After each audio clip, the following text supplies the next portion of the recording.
I was doing a workshop, a customer discovery workshop that connects patient experience with self-care to a caregiving organization in Toledo, Ohio, for the whole team over the course of 2.5 days. And there was one instance that I remember that was extremely impactful. And at the end of one of the sessions, where I connect self-care with several low or no cost things, and one was hobbies, things that people do for fun, George in the front row said, "I love fishing.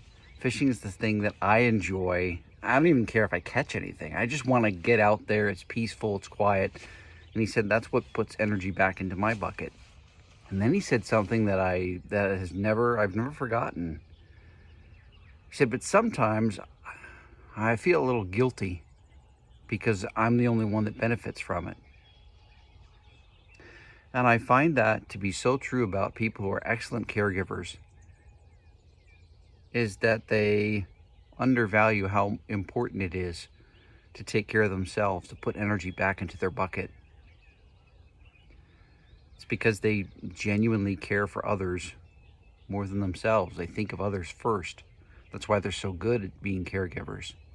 But it's also why it's so important that they intentionally pursue self-care. It doesn't have to be measure for measure where, if you're working 8 to 10 hours a day, you got to have 8 to 10 hours of self. It's not possible, right? But it's more the intentionality and the consistency behind it that really helps people understand when I'm doing something I enjoy, I need to tell myself, this is self-care, John. I'm doing this to put energy back into my bucket so that I can take care of myself, my loved ones, my coworkers, and the people that I take care of, the ones receiving my care. So that's what I would say is why this message is so important for caregiving organizations.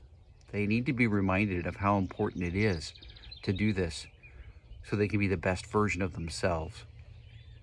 And if you'd like to explore with me what that could be like to have a half day, maybe even a full day in this case, if you want to cover shifts across the shifts of your organization, what that could be like to have on site, walk through that with your team, click on the link. Let's have a 15-minute, no obligation conversation to talk more about that. But your team needs to hear that. They do a great job, and they need to see that self-care is the most loving thing they can do for all those around them. I'll talk to you soon.